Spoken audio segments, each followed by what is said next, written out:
నమస్కారం city news కు స్వాగతం. తెలంగాణలో ప్రధాని మోడీ పర్యటన పక్కా పొలిటికల్ అని నిజామాబాద్ ఎంపీ ధర్మపురి అరవింద్ అన్నారు.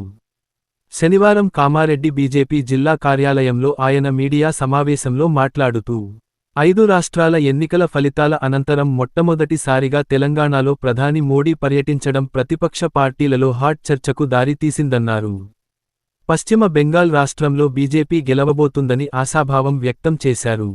కాంగ్రెస్ పార్టీని ప్రజలు ఎప్పుడో మర్చిపోయారని, ఇక రీజనల్ పార్టీలలో అందరికీ అభద్రతాభావం, వణుకు మొదలైందన్నారు. వెస్ట్ బెంగాల్లో రీజనల్ పార్టీగా ఎదిగిన ప్రాంతంలో మమతా బెనర్జీని ఓడించడం డిఫరెంట్ లెవెల్ అని పేర్కొన్నారు. అక్కడ గెలిచిన పార్టీ ఎక్కడైనా గెలుస్తుందని చెప్పారు.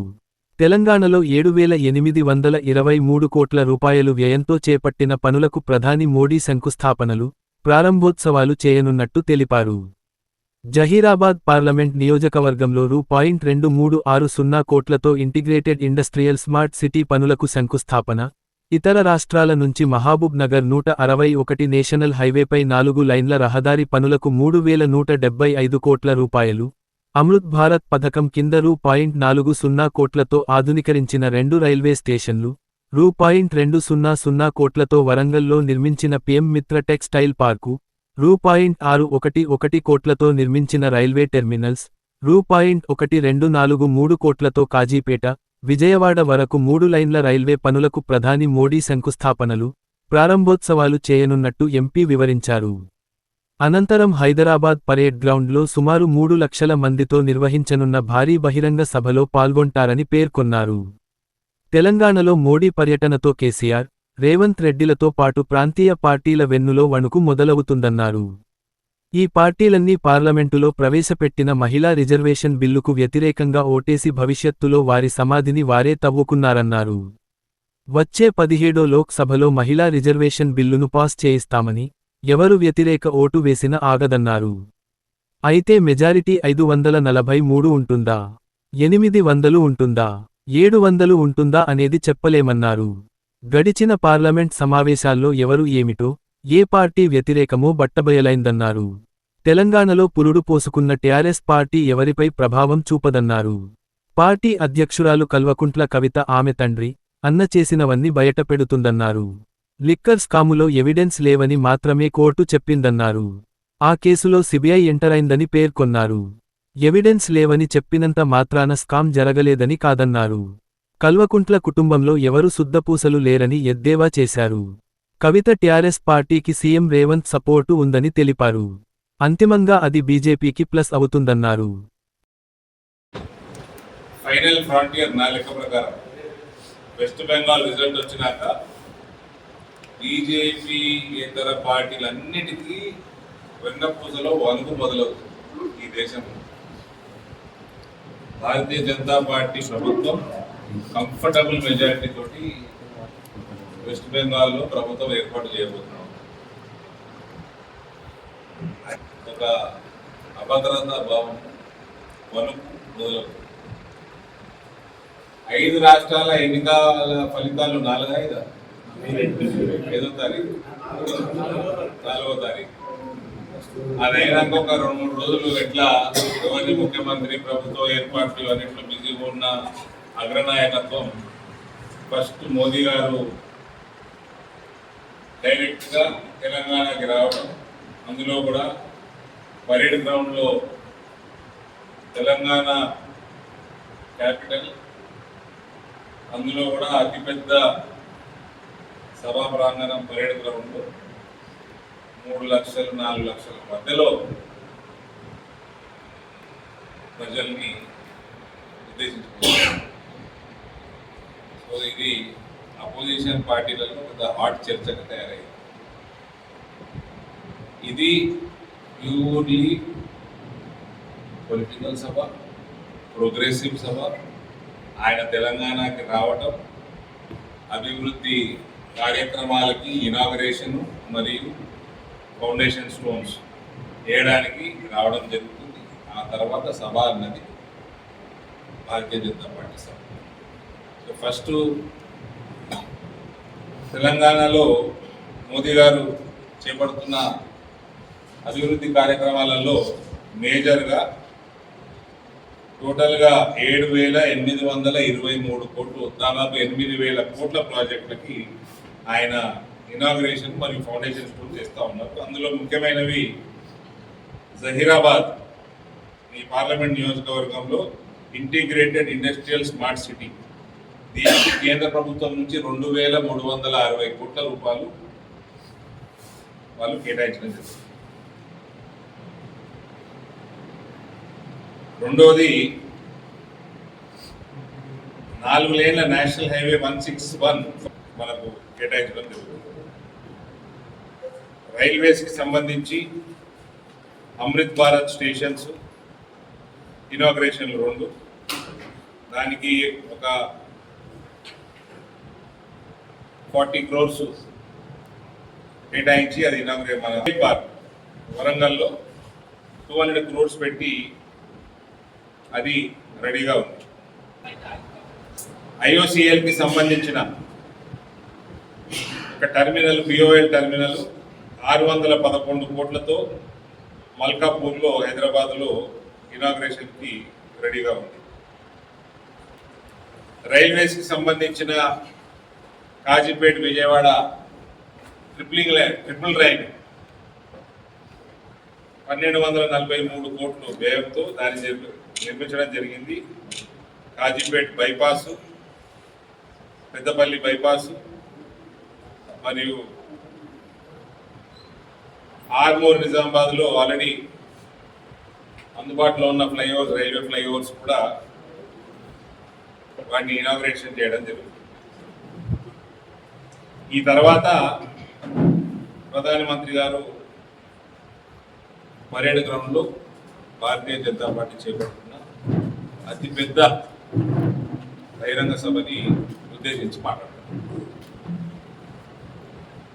అందులో ఈ 5 రాష్ట్రాలలో ఘన విజయం, మంచి పర్ఫార్మెన్స్ చేసుకొని బెంగాల్ లాంటి రాష్ట్రాలలో ఫస్ట్ టైం బీజేపీ ప్రభుత్వం ఏర్పాటు చేసే పరిస్థితి ఉన్న తర్వాత తెలంగాణకి రావడం నిజంగా కూడా తెలంగాణ భారతీయ జనతా పార్టీ స్టేట్లకి, నాలాంటి కార్యకర్తలకి ఒక మంచి మోటివేషనల్ అజెండాగా మేము తీసుకుంటాం. మానవత్వమే పరమార్థం. నిరుపేదలకు, అవసరంలో ఉన్నవారికి అండగా నిలవడమే నిజమైన సేవ. సమాజ సేవలో భాగస్వాములై తోటివారి అంతిమ యాత్రలో అండగా నిలిచేందుకు వైకుంఠ రథాన్ని విరాళంగా అందజేసిన శ్రీ మేడుదుల రమేష్, రాజు, సంఘము మరియు వారి కుటుంబ సభ్యులకు నా హృదయపూర్వక ధన్యవాదాలు. విరాళాలు ఇచ్చేవారు సమాజం పట్ల తమ బాధ్యతను, గొప్ప మానవత్వాన్ని చాటుకుంటారు. మీ ఉదారత మరెందరికో స్ఫూర్తిదాయకం.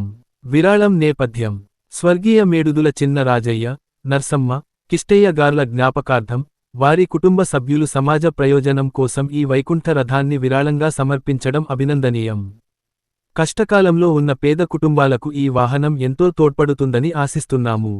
ఈ కార్యక్రమంలో municipal vice chairperson Kasarla Godavari, councillor Lalitha Chittibabu, Medudula Gangadhar, Raju, Balwant Rao, Ramu, Anjaneyulu, Chikoti Lingam, Sailu, Narayana, పోతరపు Santosh, సుంకరి శ్రీనివాస్, గడ్డమీది రాజు, వివిధ కుల సంఘాల పెద్దలు మరియు స్థానిక ప్రజలు పాల్గొన్నారు.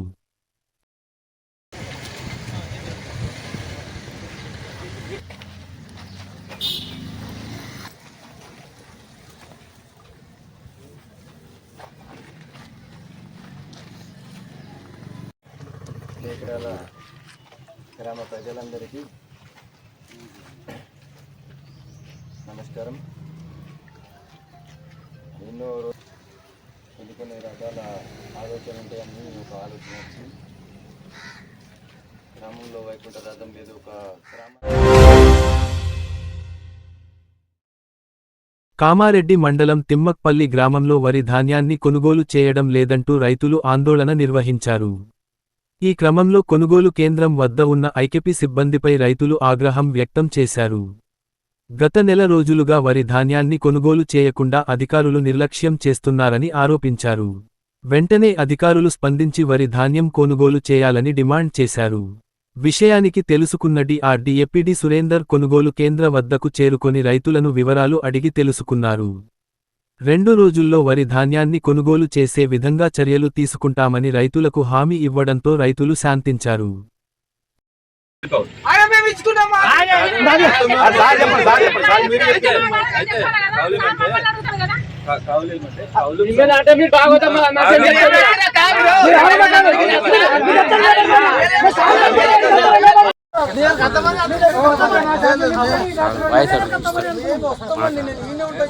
అంటే మాకు లిమిట్స్ మేము సర్క్యులర్ ఉంటది కదా, ఆ లిమిట్స్ తో వాళ్ళు ఫ్రీగా అన్ని అరేంజ్మెంట్ వేరే సెంటర్ లింగంపేట పోతున్నా గాంధార్లో కొన్ని సెంటర్లలో ఇప్పుడు ప్యాడీ ఎక్కువ లేదు, అక్కడ నుంచి ఏదైనా ఇటు అంటే మాకు లిమిట్స్ మేము సర్క్యులర్ ఉంటది కదా, ఆ లిమిట్స్ తో వాళ్ళు ఫ్రీగా అన్ని చేయలేరు అనమాట.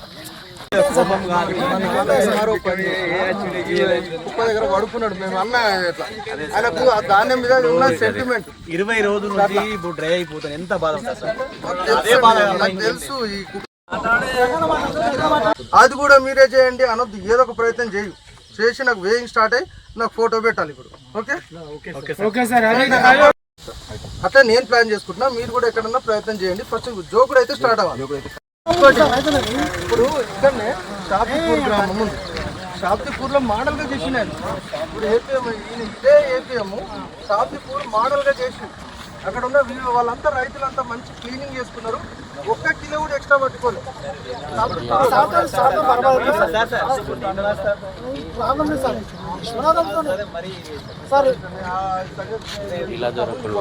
వన్ టూ డేస్ టైం ఇద్దాం, మండే వరకు రెస్ట్ కాకపోతే నేను మాట్లాడండి. ఓకే ఈరోజు అయిపోతుంది, ఓకే మీరు ఉండండి. ప్రజాపాలన ప్రగతి ప్రణాళిక కామారెడ్డి నియోజకవర్గ స్థాయి సమావేశంలో ముఖ్య అతిథులుగా రాష్ట్ర ప్రభుత్వ సలహాదారులు శ్రీ షబ్బీర్ అలీ గారు హాజరయ్యారు. ఈ సందర్భంగా నియోజకవర్గంలో ఇప్పటి వరకు అమలు చేసిన సంక్షేమ కార్యక్రమాలు లబ్ధిదారుల వివరాలు అధికారులు వెల్లడించారు.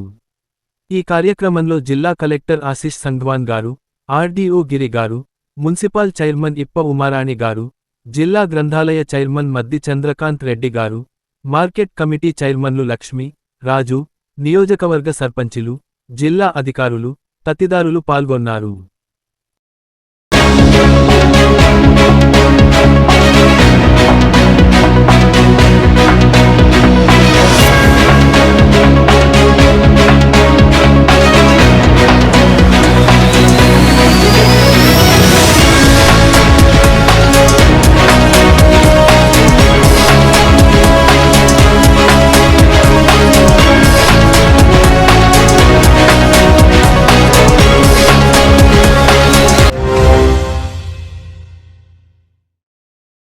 కామారెడ్డి పట్టణంలోని సాందీపని జూనియర్ కాలేజీ విద్యార్థులు రాష్ట్ర స్థాయిలో ప్రతిభ చాటుతూ అగ్ర ర్యాంకులు సాధించిన సందర్భంగా పట్టణంలోని కళాభారతి ఆడిటోరియంలో ఘన సన్మాన కార్యక్రమం నిర్వహించబడింది. ఈ కార్యక్రమానికి ప్రభుత్వ సలహాదారు మహమ్మద్ అలీ షబ్బీర్ ముఖ్య అతిథిగా హాజరై ప్రతిభావంతులైన విద్యార్థులను అభినందించి నగదు బహుమతులు అందజేశారు.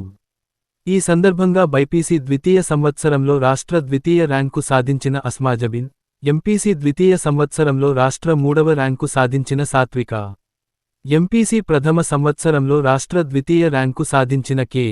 అక్షయ, బైపీసీ ప్రథమ సంవత్సరంలో రాష్ట్ర 4వ ర్యాంకు సాధించిన ఆయేషా సిద్దేఖలను ప్రత్యేకంగా సన్మానించారు. ఈ సందర్భంగా మహమ్మద్ అలీ షబ్బీర్ మాట్లాడుతూ, విద్యార్థులు సాధించిన ఈ అద్భుత విజయాలు కామారెడ్డి జిల్లాకు గర్వకారణమని అన్నారు. పట్టుదల, కృషి, సమయపాలనతో చదువుకుంటే ఎవరైనా ఉన్నత శిఖరాలను అధిరోహించవచ్చని విద్యార్థులు నిరూపించారని ప్రశంసించారు. గ్రామీణ ప్రాంతాల నుంచి వచ్చిన విద్యార్థులు కూడా రాష్ట్ర స్థాయిలో ర్యాంకులు సాధించడం ఎంతో సంతోషకరమని పేర్కొన్నారు. విద్యార్థుల విజయాలలో తల్లిదండ్రులు, ఉపాధ్యాయుల పాత్ర ఎంతో కీలకమని ఆయన కొనియాడారు. గురువుల మార్గదర్శకత్వం, తల్లిదండ్రుల ప్రోత్సాహం లేకుండా ఇలాంటి విజయాలు సాధ్యం కాదని అన్నారు. భవిష్యత్తులో కూడా ఇదే పట్టుదలతో చదువుకుని దేశానికి ఉపయోగపడే బాధ్యతాయుత పౌరులుగా ఎదగాలని విద్యార్థులకు సూచించారు. అలాగే ప్రభుత్వం విద్యారంగ అభివృద్ధికి కట్టుబడి ఉందని, ప్రతిభ కలిగిన విద్యార్థులకు అన్ని విధాలా సహకారం అందిస్తుందని తెలిపారు. మరిన్ని విజయాలు సాధించి కామారెడ్డి జిల్లాకు పేరు ప్రతిష్టలు తీసుకురావాలని ఆకాంక్షించారు. ఈ కార్యక్రమంలో కాలేజీ ప్రిన్సిపాల్, ఉపాధ్యాయులు, విద్యార్థుల తల్లిదండ్రులు, స్థానిక ప్రజాప్రతినిధులు పాల్గొన్నారు. కార్యక్రమం ఉత్సాహభరిత వాతావరణంలో జరిగింది.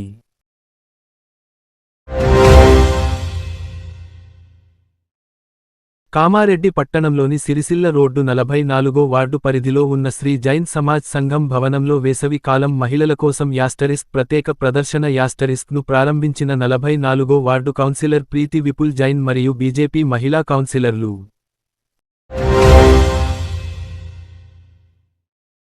ఈ రోజు కామారెడ్డి మార్కెట్లో పసిడి ధరలు 10 గ్రాముల బంగారం 1,52,700, వెండి 2,460 రూపాయలు. ఇంతటితో ఈనాటి వార్తలు సమాప్తం. తిరిగి మళ్ళీ మరుసటి వార్తల్లో కలుసుకుందాం.